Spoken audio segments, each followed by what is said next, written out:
الزول المرة في الأول سلام نون أكن نخذنومي يا سكواس مرة بدي الحق لوانا يكيف نخدم لو فوروم دي دروا د لوم دونك أكن زري موكوي لو فوروم دي دروا د لوم c'est un rendez-vous annuel des défenseurs des droits de l'homme pour faire le point sur la situation des droits de l'homme dans notre pays et dans le monde. Donc, Timlilit, Gwanida et Tchinjmaad, Bechekin, Skarzdosh, Timsel, Raphaël et Dishouden, Izerfen ou Mden. Donc, est-ce que ça, le programme non, elle est à partir de ça, elle me laisse 10 décembre. Donc, le programme va débuter à partir d'aujourd'hui jusqu'au 10. La particularité, c'est que nous avons réduit notre programme. Le programme non, ماشي يالس كواس نخدم يسراقن كفعيوانين نخدم يسراقن كسداويت. Donc on tenait des conférences au niveau des communes et on tenait aussi des conférences au sein des résidences universitaires. Donc, est-ce ça pour éviter le contact justement, donc, on a réduit le programme, on a quelques activités, mais c'est des activités phares et glanes. Donc, on a réduit notre programme à 3 activités que nous allons tenir au sein de notre siège. Donc, une conférence donc une conférence d'un Khalef, donc Raphaël et Dishouden, les violences à l'égard des femmes. Donc c'est un phénomène justement important. نفتيس أزل على خطر ثوالمو أي نظران لثموثنا surtout أسبوسيكي غافي زرفان يدي شودن غرف مطور. Donc nous allons traiter cette thématique. الثلاثة ذاغن ثوالمو la situation نتمورث la situation نخدمن et la situation sociale ولذا داغن نتلق النسلي نسقرضش تمثال غافين يدي شودن يخدمن لي سالير او لي ليبرتي سينديكال. دونك تيلي اون اوتر رونكونتر السن ثلاثه غافين شتيني كيف افيك لي سينديكا اي لي ترافايور اون جينيرال. السن الخميس nous allons tenir donc à l'occasion du 73e anniversaire de la proclamation de la Déclaration universelle des droits de l'homme. Donc, nous avons un programme dédié, un programme riche, un programme Gwanida Adilin, plusieurs intervenants. Les intervenants Eglen Amadayinihith, Ama Dil Djayer de Koulish. Donc, nous allons faire une retransmission via Zoom, donc avec les intervenants qui vont intervenir de différents. Chacun présentera une thématique, donc un sqar de shdarm timsel, khellay harishin, idi shudun, izerfen ou mden. Donc, on aura beaucoup d'invités qui vont intervenir sur la question des droits de l'homme. Voilà un peu globalement le programme Asgwasa. Donc, Narawand, Swalem Lehlek, Mazalik Sinfoufour, donc, c'est pour ça que nous avons tenu à réduire ce programme, mais nous allons marquer justement ce dixième forum par ces activités que nous comptons lancer à partir d'aujourd'hui. Donc, sans trop tarder, الجو أول إساعي pour détailler beaucoup plus et ما يساعد على كلام معلومات نفسي. Merci Hassin. Donc donc c'est l'ouverture donc de la 10e édition du forum des droits de l'homme. Donc pour nous, c'est un événement important au niveau de la Ligue, mais aussi au niveau du mouvement de droits humains algérien. C'est le rendez-vous des organisations de droits humains, c'est le rendez-vous des défenseurs, mais c'est aussi l'occasion de faire le point sur la situation des droits humains en Algérie et dans le monde. Cette année, comme on a l'habitude de le faire, on célèbre donc le 10 décembre dans le cadre d'une célébration mondiale. Donc cette année, il sera célébré sous le slogan mondial, tous humains, tous égaux. C'est un slogan qui remet au centre des débats la question des droits, la question aussi des questions qui sont liées à l'humanité de manière générale. Aujourd'hui, c'est l'occasion d'interroger notre humanité, c'est l'occasion de reprendre notre humanité, et c'est aussi l'occasion d'interroger toutes les inégalités, qui touchent toutes les régions du monde, surtout dans le sillage de la pandémie Covid-19. Maintenant, pour la 3e année, cette pandémie qui frappe de plein fouet le monde entier, mais surtout qui touche les populations vulnérables. Et cette pandémie, malheureusement, qui a été utilisée dans la majorité des États pour restreindre les libertés, pour étouffer, sinon, limiter les espaces d'expression, les espaces, ce qu'on appelle les espaces civiques, donc de la société civile, des défenseurs. Aujourd'hui, bien sûr, la pandémie est encore là, elle n'est pas résolue, donc le défi est encore là, et c'est l'occasion, donc pour nous, bien sûr, en tant que défenseurs des droits humains, en tant qu'organisation, c'est l'occasion aussi de revenir sur cette situation, mais surtout de voir, sinon, d'analyser l'impact de cette maladie sur la situation des droits, notamment les droits économiques et sociaux. Bien sûr, c'est le 10e forum des droits de l'homme. Pour nous aussi, célébrer 10 années de forum est un événement important pour nous. Il s'agit quand même d'un long parcours. Malgré toutes les restrictions, malgré toutes les interdictions, il faut rappeler quand même que le forum a été interdit à plusieurs reprises, notamment en 2015, en 2016. On a eu l'interdiction de plusieurs activités, mais le forum a tenu grâce à la mobilisation des militants, à la mobilisation de la société civile, mais surtout à la mobilisation des partenaires de l'AIADH, qui ont été présents depuis maintenant le lancement du forum en 2012. L'idée du forum, au-delà bien sûr de l'événement en lui-même, mais c'est aussi l'occasion d'impliquer la société civile, donc algérienne. C'est l'occasion de travailler sur l'appropriation du message des droits humains, et surtout l'occasion de faire sortir le message des droits humains des bureaux de la Ligue, vers les villages, vers les communes, et bien sûr porter ce message auprès du citoyen. Mais c'est aussi l'occasion de remettre ce levier d'émancipation, de libération en main, bien sûr, des populations, mais en main aussi des citoyens de manière générale. C'est ce que nous avons essayé de faire depuis maintenant 10 ans. Je signe là, des dizaines de conférences ont été organisées dans toutes les régions, que ce soit d'ici, Bugayt, même ailleurs. Dizaines d'intervenants, des dizaines d'associations ont été impliquées sur plusieurs thématiques. Et nous tenons aujourd'hui, bien sûr, à garder cette dynamique, mais aussi à lui donner, des prolongements. Malheureusement, la situation de la pandémie nous rend un peu la situation de travail difficile. Aujourd'hui, il est difficile, bien sûr, de se déployer auprès des communes, auprès des populations, mais nous tenons, encore une fois, à marquer l'événement et à garder ce rendez-vous. Pour cette année, nous célébrons encore le 10e forum dans le sillage, je dirais, d'un Hirak qui a ouvert l'espoir, qui a suscité l'espoir en février 2019. Ce Hirak qui a remis la question des droits humains au cœur de son combat, la question de l'état de droit, de la démocratie, des droits humains. Ce Hirak qui a permis à la société algérienne de rejaillir dans sa diversité, dans sa pluralité, sa richesse.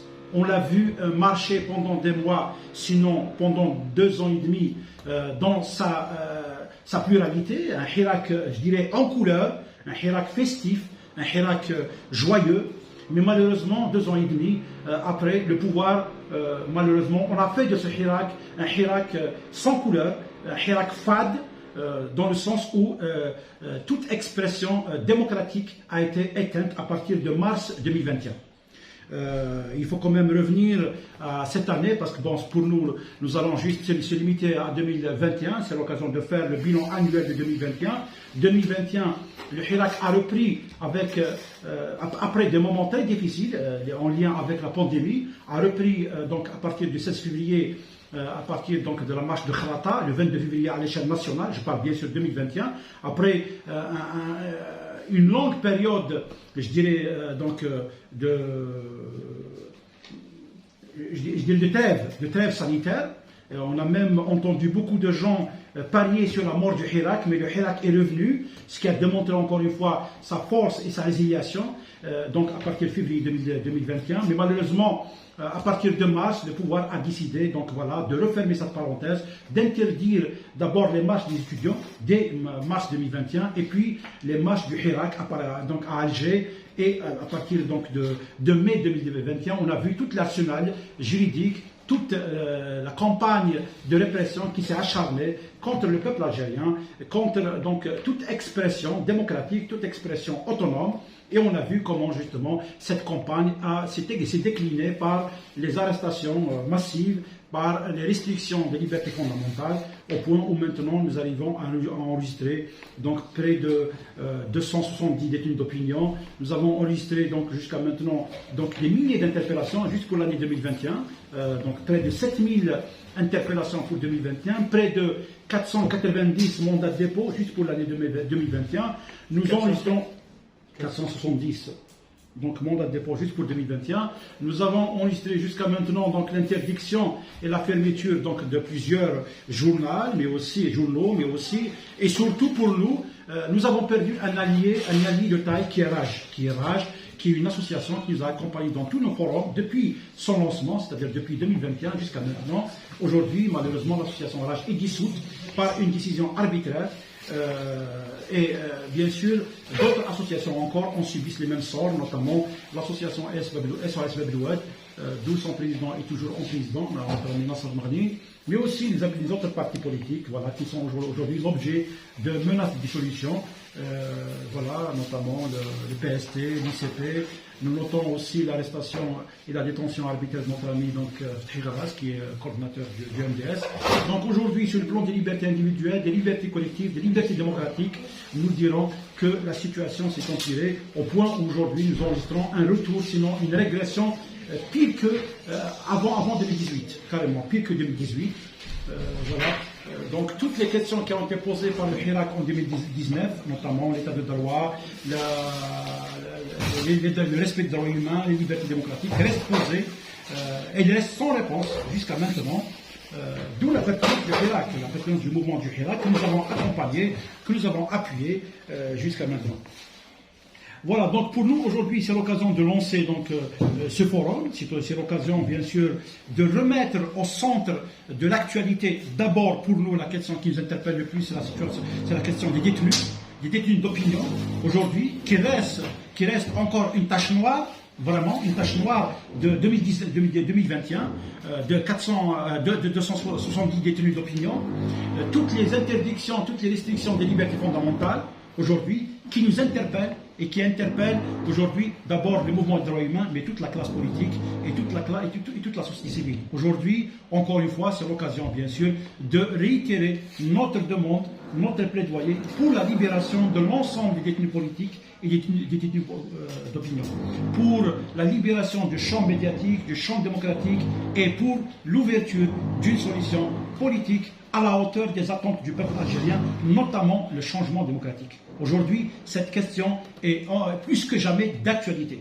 Aujourd'hui, nous avons observé tout l'agenda électoral qui est arrivé à terme avec la dernière élection locale, mais au terme de cette feuille de route autoritaire, au terme de cet agenda électoral, cet agenda n'a permis malheureusement que le changement au sein du système. Elle n'a permis qu'au système justement de reprendre sa force, de se recomposer en intérieur, mais elle n'a pas permis le changement souhaité par le peuple algérien, elle n'a pas permis l'édification de l'état de droit, elle n'a pas permis la consécration des droits humains et de la démocratie en Algérie. Voilà, aujourd'hui la situation est difficile, la situation est dramatique. Le peuple algérien continue encore à résister sur fond d'une situation socio-économique qui s'est détériorée encore davantage.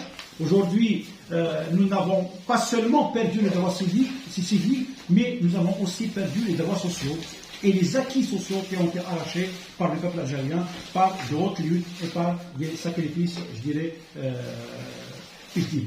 Voilà pour aujourd'hui. Nous aurons donc le long de cette semaine jusqu'au 10 tout le temps d'aborder toutes les thématiques liées aux droits de l'homme, d'interroger tous les acteurs donc, impliqués sur ce terrain, que ce soit de la société civile, des défenseurs, des acteurs politiques. Et aujourd'hui, voilà, c'est une question voilà, qui reste posée.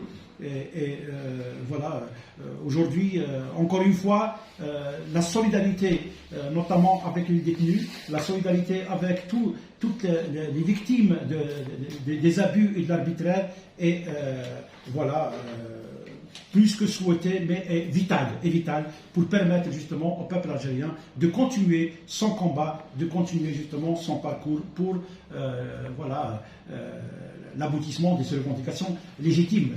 Voilà, je m'arrête à ce point. Merci. Salut Nordé. Saïd, merci. Donc, maintenant, s'il y a des questions à la chose par rapport au programme que le chef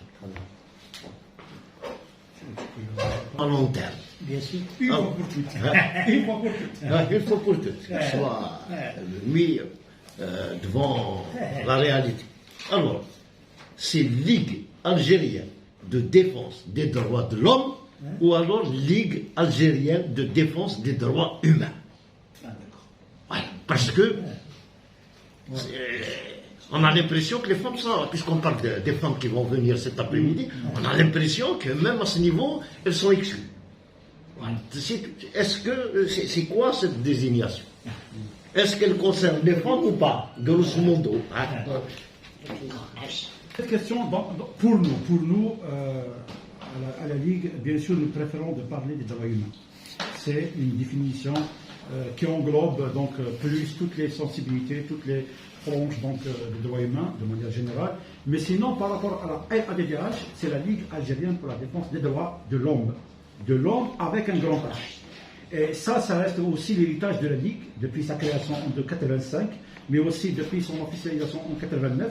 Donc il a été enregistré en tant que tel, bien que l'enregistrement a été fait en arabe. Alors qu'en langue arabe, le problème ne se pose pas. On parle de hukk insan qui englobe donc l'homme, la femme, l'enfant, le vieux et tout. En kabyle, le problème ne se pose pas. On parle izrfan gumdan, amdan aussi, c'est tout. Mais en français, c'est vrai que le débat est posé. Le débat est posé, pas seulement chez nous, mais aussi partout, y compris en France. Jusqu'à maintenant, on garde encore la LDH, la Ligue des droits de l'homme, jusqu'à maintenant, mais ailleurs dans le monde, c'est vrai que le problème a été réglé, notamment au Canada. On parle encore une fois de la personne humaine, même pas de droits humains, de la personne humaine, en Belgique, donc en Suisse, donc dans la majorité des pays francophones, on préfère de parler des droits humains. Mais chez nous, voilà, donc le compromis qui a été trouvé, c'est d'ajouter le H avec un grand H. Quand on parle de l'homme dans sa plénitude. Donc homme, femme, enfant, tout ce qui est humain. Tout ce qui est humain. Mais pour nous, dans notre conception, quand on parle des droits des femmes, pour l'ouverture, pour cet après-midi, il y a une première rencontre qui est consacrée aux femmes, voilà, qui est organisée avec l'association SOS. Donc, il est là, Yassina. C'est pour ça que j'ai posé cette question. Dans mes préparatifs pour l'après-midi. Oui, donc une rencontre qui va se faire cet après-midi avec les femmes sur la question des droits humains, sur la question bien sûr des droits des femmes. Voilà, c'est une question aussi donc, qui nous intéresse, qui nous sensibilise et qui constitue aussi voilà, une de nos priorités. Voilà. Donc de temps en temps, la liste arabe fait. Oui, on a dire que le problème ne se pose pas. Mais en français, c'est vrai que c'est un objet de débat. Jusqu'à maintenant, il n'est pas encore réglé, même en France. Hein. Le débat se pose toujours, jusqu'à maintenant. Voilà. Journée de célébration aérienne. Vous allez faire le bilan un peu de l'année 2021. Oui. c'est-à-dire elle sera déclinée avec les femmes durant la semaine. Mais il faut dire à votre ami, vous avez déjà une idée, vous avez le bilan, donc je pense qu'il est établi. Si on peut avoir une idée, donc. Eh ben pour nous, le bilan de 2021, pour nous dirons le bilan est chaotique, est catastrophique. 2021, les droits humains ont régressé encore plus que 2020-2019. Parce qu'en 2019, en 2020, il y avait aussi le Hirak. Le Hirak qui suscitait encore de l'espoir, qui suscitait encore de l'engagement des Algériens pour les droits humains, parce que pour nous, on s'est vraiment réjoui en 2019 de voir les droits humains au centre du Hirak, mais pas seulement au centre, les Algériens, de voir les Algériens s'approprier les droits de l'homme. Et on l'entendait dans tous les slogans, dans toutes les marches, comment les Algériens ils se sont appropriés ce levier, justement, d'émancipation et de libération. Et malheureusement, 2 ans après, 2021, le Hirak a été interdit. Il a été interdit à partir, donc juste 1 mois après le retour du Hirak en février, mars 2021, nous avons déjà assisté aux premières interdictions. Les interdictions des marches. La première marche des étudiants qui a été interdite dès mars 2021. Et puis après les marches à Alger. Et puis nous avons vu toute l'arsenal, justement, répressif qui s'est décliné, qui s'est déployé, d'abord à tous les niveaux, donc à l'échelle nationale. On a vu toute cette campagne d'arrestation massive, mais à partir de 2021, on a vu aussi, de manière claire, de manière affichée, cette volonté d'en finir avec le Hirak. Malheureusement, le pouvoir a utilisé tous les stratagèmes. Au début, bien sûr, celui de la tentation de récupération du Hirak, quand il a parlé du Hirak Moubarak, du Hirak authentique, du Hirak Moubarak. On a vu le Hirak justement introduit dans le préambule de la Constitution. On a vu le Hirak décrété comme journée nationale, le 22 février. Et tout cela justement pour récupérer le Hirak, pour justement s'approprier le Hirak et pour empêcher les peuples algériens justement de célébrer leur victoire, de célébrer leur combat. Ça n'a pas marché. Ça n'a pas marché. Le pouvoir est revenu au registre justement de la division en jouant justement sur les deux extrêmes. Ce qu'on a appelé pendant longtemps, il a ressuscité le danger kabyle, et ça a toujours existé, en jouant sur la sensibilité du MAC, mais aussi le danger islamiste en jouant sur la chaîne. Et cela, on l'a vu se décliner par l'arsenal juridique, notamment par l'article 87 bis qui a été changé à partir de mai 2021, où ces 2 organisations ont été classées organisations terroristes, et au nom justement de cette loi, le pouvoir s'est permis justement toutes les arrestations, toutes les restrictions et toutes les attaques contre les libertés. Finalement, à travers cet arsenal, c'était le Hirak qui était visé. Nous l'avons dit, nous l'avons dénoncé dès mars 2021. Aujourd'hui, nous sommes dedans. Aujourd'hui, nous sommes devant cette situation où, au nom de cet article-là, article 87 bis, au nom justement de tout l'arsenal qui a suivi après, aujourd'hui, le pouvoir s'arroge le droit, d'arbitrage d'abord, mais aussi, de restreindre toutes les libertés et de refermer la parenthèse du Hirak. Cette parenthèse qui a été ouverte par le peuple algérien en 2019, avec beaucoup d'espoir, beaucoup d'admiration et beaucoup, je dirais, d'attente. Malheureusement, aujourd'hui, nous vivons des situations difficiles, de régression, de déception, de désillusion. Donc c'est un peu ça le bilan qu'on peut faire de 2021. Il suffit d'interroger les chiffres, le nombre de détenus qui sont en prison aujourd'hui. Ils sont de toutes les sensibilités, ils sont de toutes les régions d'Algérie, ils sont de tous les âges.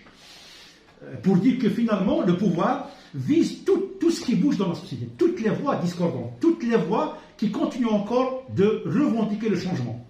Au point où le mot transition est devenu un tabou en Algérie. Parler de transition, c'est comme si, c'est carrément criminalisé. Et bien sûr, sur le plan des libertés démocratiques, c'est le plan des libertés démocratiques aujourd'hui. Vous le voyez bien, même ici à Béjaïa, que nous avons considéré comme une citadelle des libertés et comme, nous l'avons dit un certain temps, comme la capitale des droits humains. Aujourd'hui, même à Béjaïa, il est difficile de se réunir, il est difficile de manifester publiquement. aujourd'hui à Béjaïa, voilà, c'est le dernier retranchement. Et voilà, le pouvoir tente de jour en jour justement de reprendre tous les espaces de liberté qui ont été arrachés par le peuple algérien, pas seulement pendant le Hirak, même pendant des luttes, notamment depuis l'ouverture démocratique, exactement de 80 ans. Donc voilà la situation aujourd'hui. C'est une situation qui nous interpelle en tant que Ligue des droits de l'homme. Aujourd'hui, nous continuons à résister, je dirais bien à résister. Nous continuons à porter le message des droits humains, à rappeler le pouvoir, le droit, ses obligations de respect du droit national, mais aussi du droit international. Nous continuons encore à essayer de mobiliser le mouvement des droits humains algérien, notamment la société civile, malgré toutes les difficultés. Vous le voyez bien aujourd'hui, nous voyons ce climat de peur qui s'est installé en Algérie. On le voit bien même dans les réseaux sociaux, qui est les derniers remparts des Algériens, c'est l'espace virtuel. Aujourd'hui, les Algériens ont peur même de faire un commentaire sur les réseaux sociaux. De peur d'être poursuivis, d'être arrêtés, d'être harcelés. Nous avons vu des Algériens, des militants qui ont été arrêtés juste pour avoir fait un commentaire sur les réseaux, on a fait même un j'aime sur les réseaux. Donc, pour vous dire que voilà, la situation est grave. Cela, bien sûr, sur le volet politique, mais aussi sur le volet social. Nous le voyons bien. Sur le volet social, les droits sociaux aujourd'hui sont de plus en plus menacés. Le pouvoir d'achat se détériore de plus en plus. Notamment la dernière loi de finances, où nous avons vu la volonté du pouvoir, sinon la décision du pouvoir, donc de lever les aides, sinon les subventions sur les produits de première nécessité. Cela impactera bien sûr directement les couches sociales les plus vulnérables. Donc aujourd'hui, voilà, je l'ai bien dit avant, donc aujourd'hui nous avons perdu donc les droits politiques, mais aussi nous perdons aussi les droits et les acquis sociaux. La situation, voilà, est devant cette situation, voilà, on est devant un statu quo précaire. Les Algériens aujourd'hui, ils sont sommés voilà, de subir justement cette peine, voilà. Et aujourd'hui, nous voyons bien que c'est les Algériens, c'est le peuple algérien qui sauvegarde le pays. C'est le peuple algérien aujourd'hui qui sauvegarde la paix civile. Parce qu'aujourd'hui, devant toutes les attaques, devant toutes les pressions, le peuple algérien continue encore à résister, continue encore à porter sur lui. Voilà. Et cela, bien sûr, dans le sens de la protection du pays et de la paix de manière générale. Voilà.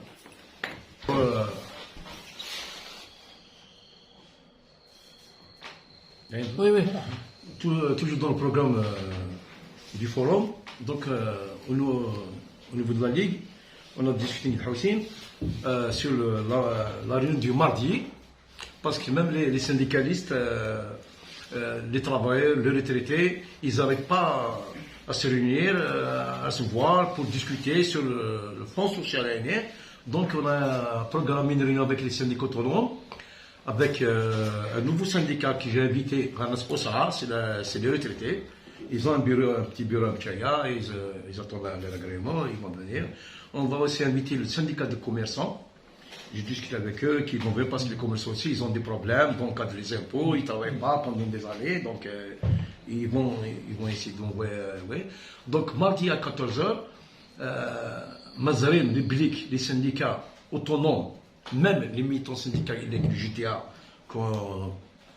qu'ils ont un du GTA, il est toujours des syndicats du pouvoir, mais au niveau de la base, Khatir. Au niveau de la base, Khatir, tout le monde est en train de voir si on va les inviter à Khatir.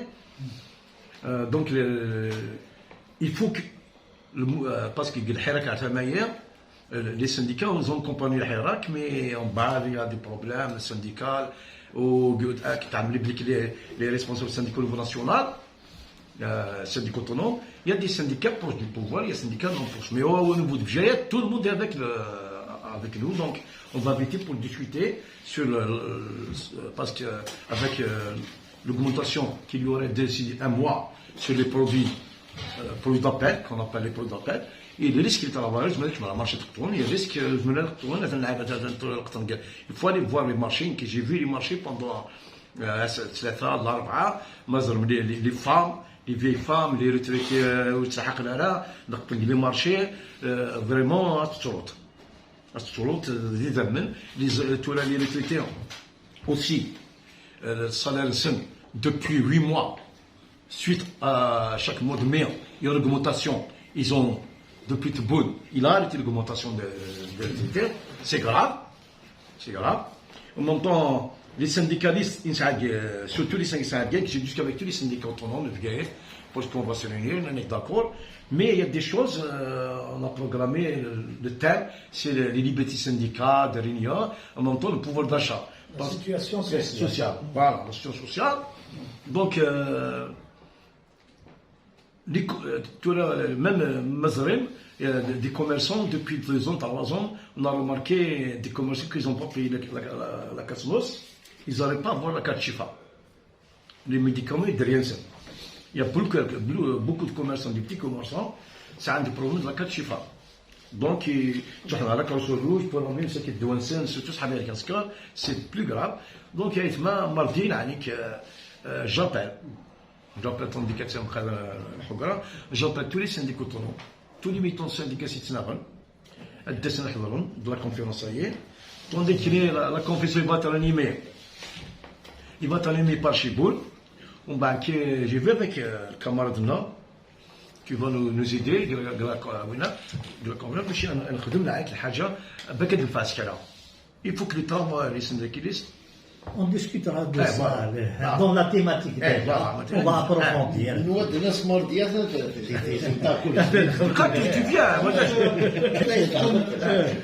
voudrais ajouter un point important qui me semble par rapport à 2021. Il y a quand même un événement qui nous a marqué et voilà, qui mérite aussi d'être rappelé, c'est les incendies de l'été passé. Donc, du mois d'août. C'est quand même un événement qui a secoué donc, tout le pays, notamment notre région, la Kabylie. C'est un événement, aujourd'hui malheureusement, on n'en parle pas parce qu'il a été frappé justement d'une chape de plomb. Il a été tellement instrumentalisé politiquement qu'aujourd'hui les Algériens, notamment les victimes, n'arrivent même pas à faire leur deuil. Que ce soit les victimes des incendies ou même le jeune Ben Smaïn, qui a été lynché à mort. Cet événement, pour nous, aurait été peut-être l'occasion d'en parler d'une problématique qui nous intéresse à nous en tant que Ligue, notamment la problématique et la question des changements climatiques. Et nous avons vécu juste le mois passé le sommet mondial pour le changement. La COP26, où la question du changement climatique a été posée au centre de toutes les problématiques mondiales, notamment la question des droits humains.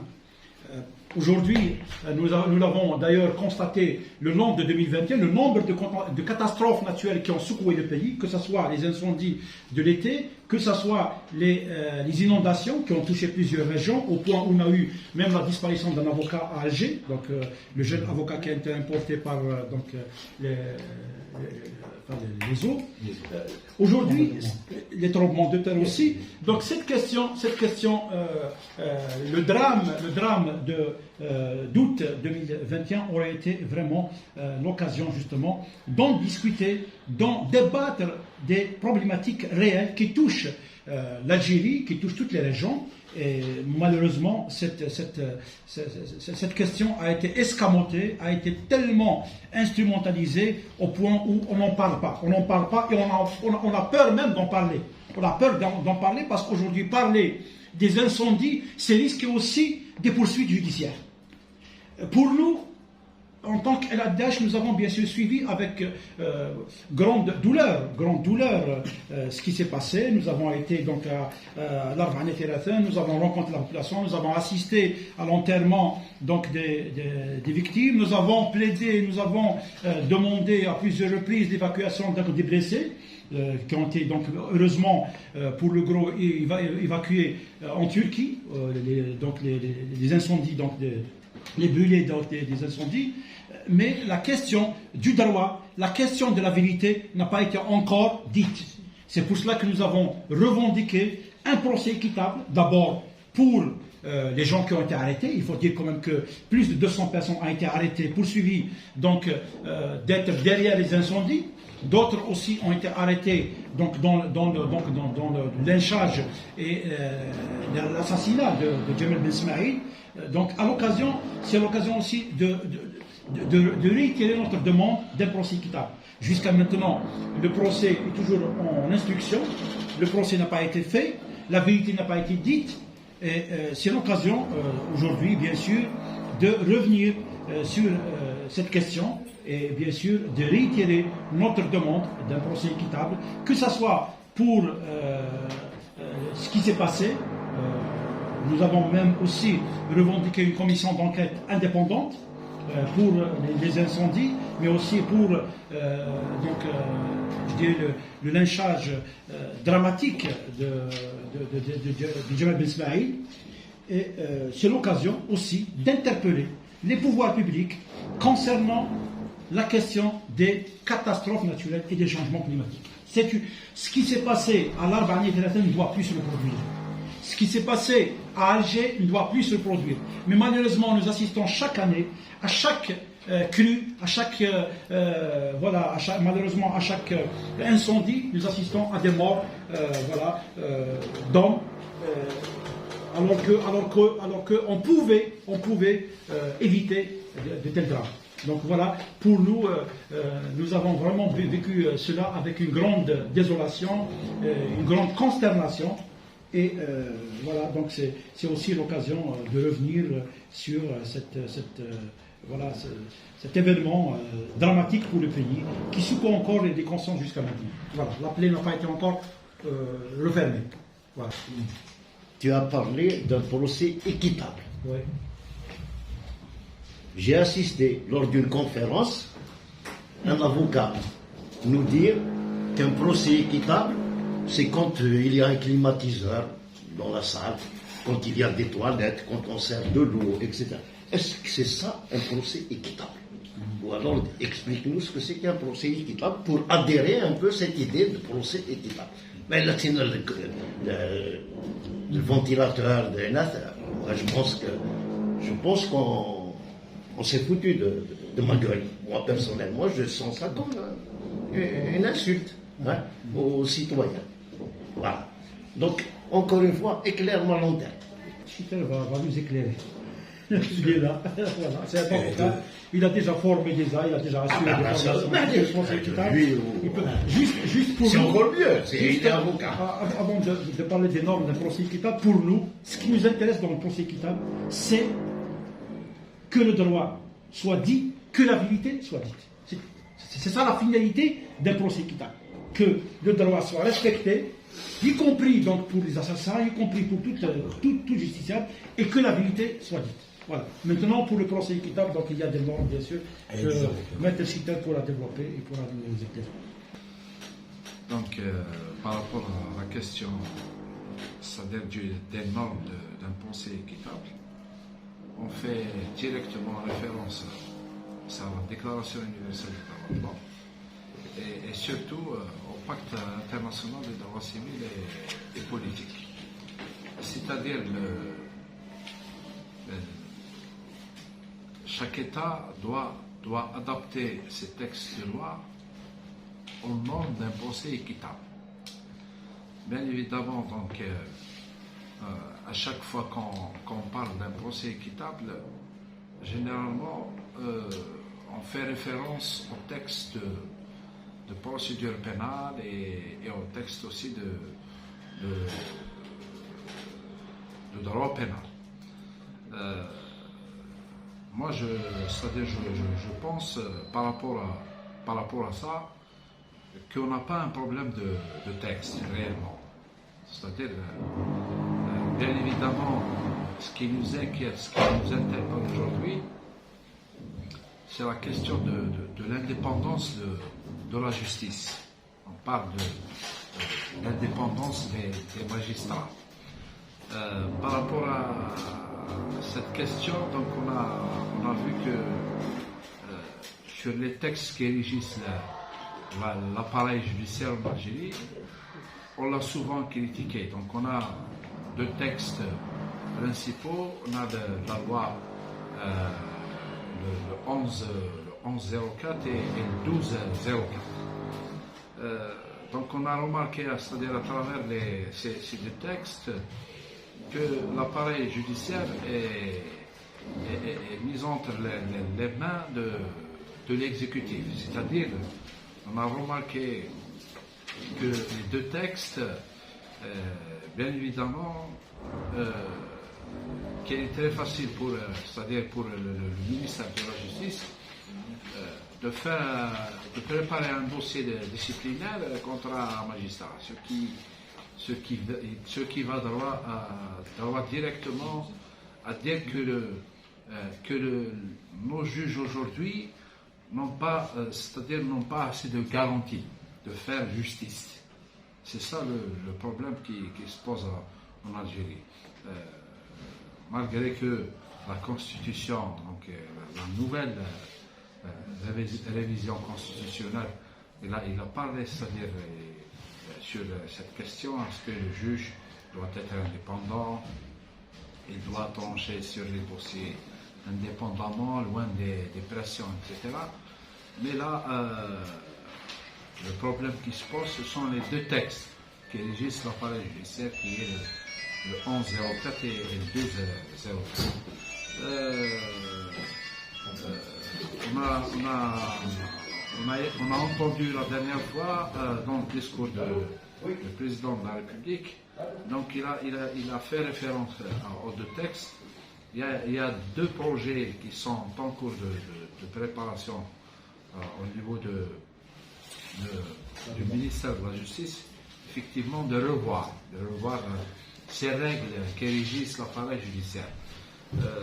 Pour l'instant, on n'a pas une copie de ces deux projets, des projets qui sont préparés par le président de la République, mais je préfère laisser les choses. Donc, le temps qu'on aura les deux projets, on va effectivement discuter. C'est par rapport à la question de l'indépendance de la justice. Donc, procès équitable, donc, comme l'a souligné Saïd, effectivement, on a fait plusieurs formations au niveau de la Ligue. C'est des formations qui se sont étalées je crois, c'est à 2 ans, Saïd. 2 ans, on a passé 2 années. On a formé une très bonne équipe ici au niveau de la Ligue. C'est des formations qui ont été sanctionnées par la création d'un observatoire, des procès équitables.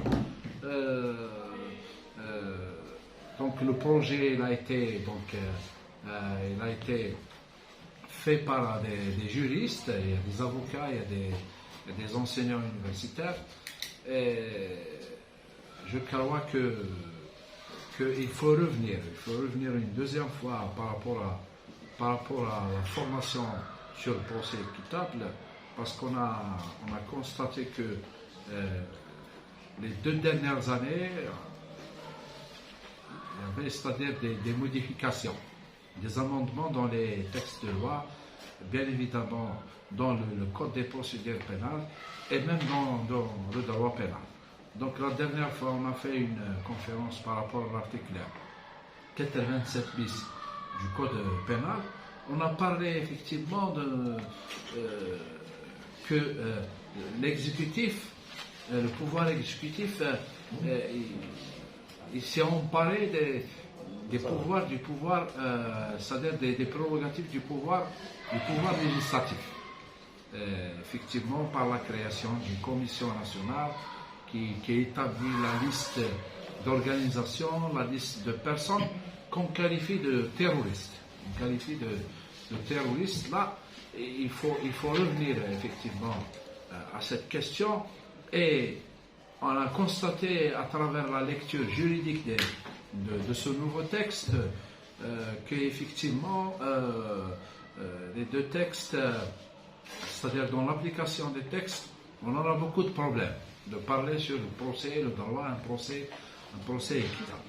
Bien évidemment, j'espère avec Saïd et avec tous les membres de la Ligue, on va préparer d'autres réunions, c'est-à-dire d'autres formations par rapport à ça. Là, on va expliquer en détail, c'est-à-dire on va détailler par rapport à ça. Ce qui nous interpelle aujourd'hui, maintenant il faut effectivement parler sur l'engagement de l'Algérie vis-à-vis de la question de l'application du pacte international des droits civils et politiques. Il faut préparer, c'est-à-dire un rapport, la Ligue doit préparer un rapport alternatif par rapport à cette question. Il faut préparer un rapport, déjà dans les sessions précédentes, le comité des droits de l'homme, donc il a mentionné des observations représentant l'Algérie. Donc par rapport à la question de l'application du texte 427 plus du code pénal, il faut encore parler, il faut solliciter, c'est-à-dire des gens qui sont dans le domaine pour donner plus de détails par rapport à cette question. Voilà, merci. Ministre que je suis, vous me posez la question, vous avez dit de tout à l'heure qu'un procès équitable, c'est un procès qui se réfère au droit. C'est bien ça. Alors moi, il y a une chose qui me travaille, c'est la loi sur les violences faites aux femmes. Tout le monde sait que c'est, enfin, on sait tous que c'est pas une loi, que c'est un amendement au code pénal. Mais l'histoire du pardon, est-ce qu'il fait partie de la loi ou bien de... Maintenant, donc, pour moi, c'est plus un procès équitable, c'est une véritable catastrophe. C'est ça le problème. Sachant que la condition socioculturelle, de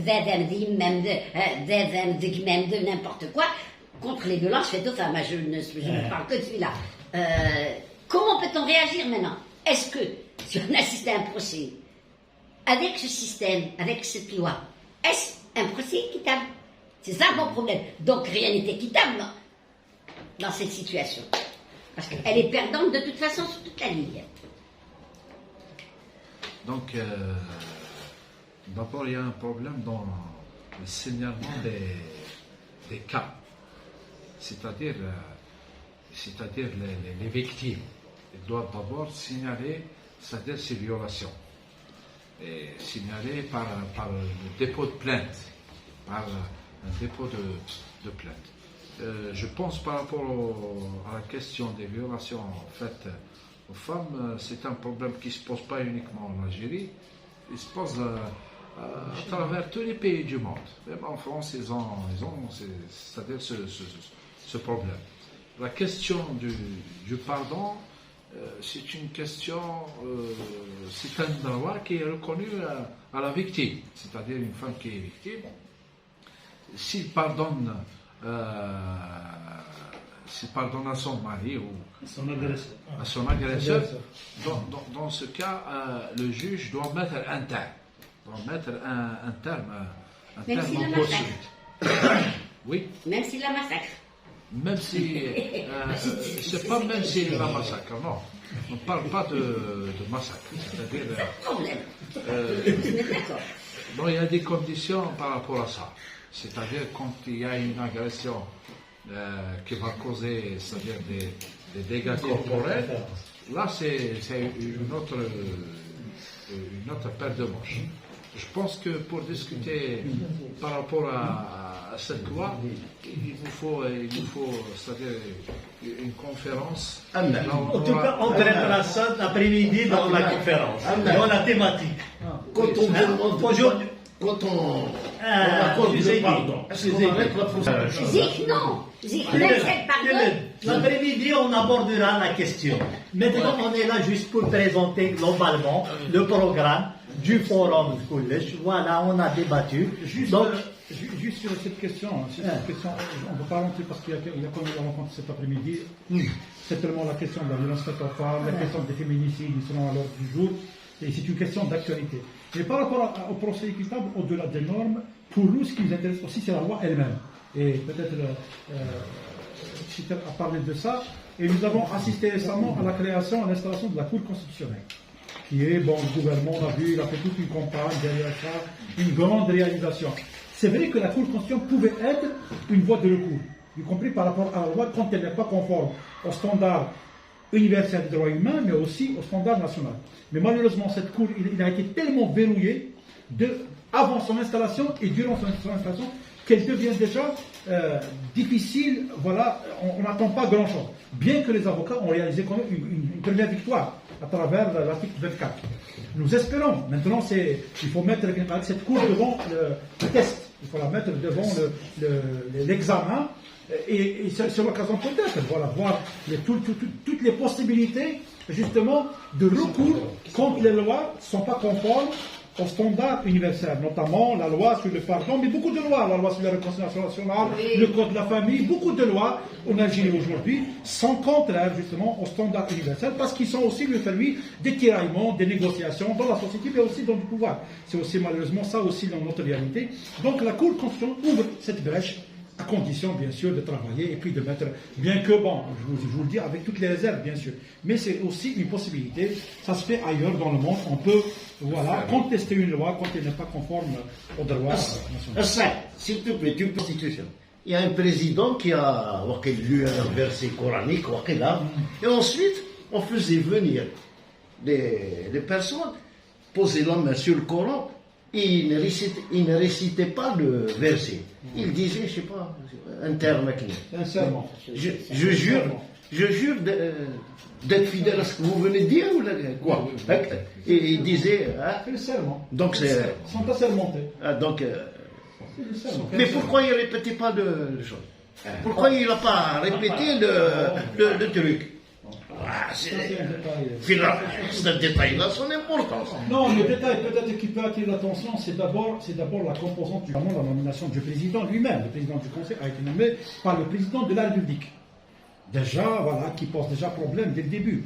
Voilà. Et puis, bon, on verra maintenant les attributions de la Cour constitutionnelle, mais ça reste, voilà, un édifice qui est là. Maintenant, on verra. Bon. J'ai compris qu'il a fait serment d'être fidèle au président. Non, je voulais juste lancer un mot par rapport au Hirak, c'est-à-dire.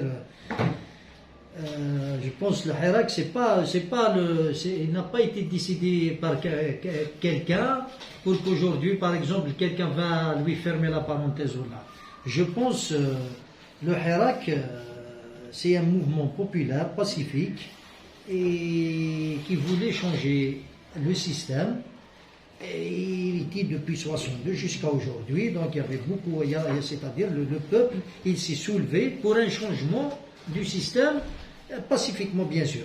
Donc les causes maintenant pourquoi le Hirak est reculé, il est en recul ou il est reculé ou il est arrêté, je pense il y avait quand même la pandémie, c'est-à-dire les raisons pour que les marches cessent à travers le national. Il y avait quand même la pandémie, c'était le 2020, un mois de mars, les universités fermées, tout est fermé, tout ça. Donc, les hirakistes étaient sages, ils ont fait des réunions à travers le territoire national, dans toutes les localités, ils ont décidé d'arrêter, ne plus répondre aux marches, ne plus exposer la vie humaine au danger. C'est à partir de 2 mois après 3 mois, le pouvoir, c'est là qu'il a essayé donc de s'accaparer sur la scène. Après, pourquoi il y avait des arrestations, tout ça? Parce que la population n'était pas prête de revenir sur le terrain, vu la pandémie. Il y a la peur, les gens ont peur de cette maladie.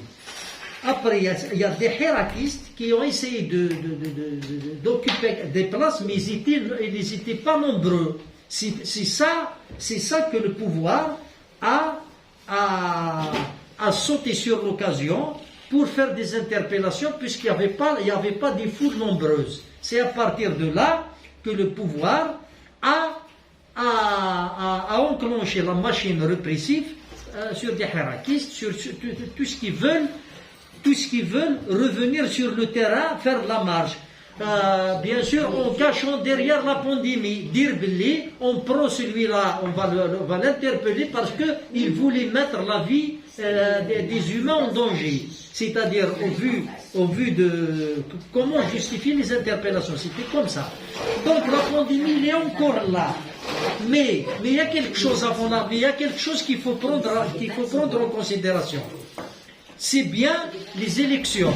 Les élections du 12, les élections de décembre et tout ça, les gens n'ont pas adhéré. Donc aussi ils ont fait un rejet des élections pacifiquement.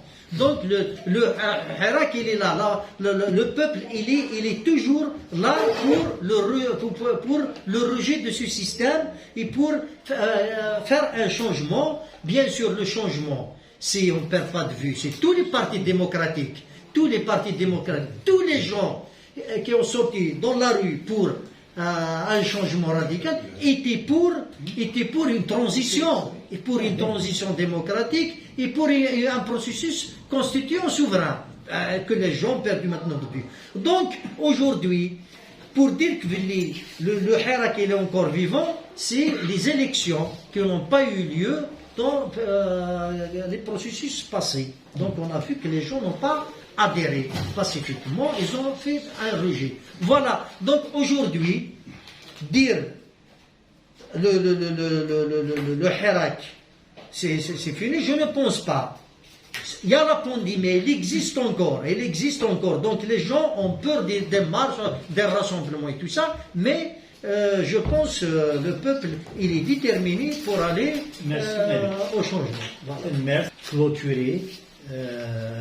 Globalement, on a présenté le programme, donc il y a une activité cet après-midi, c'est une conférence avec Yasmina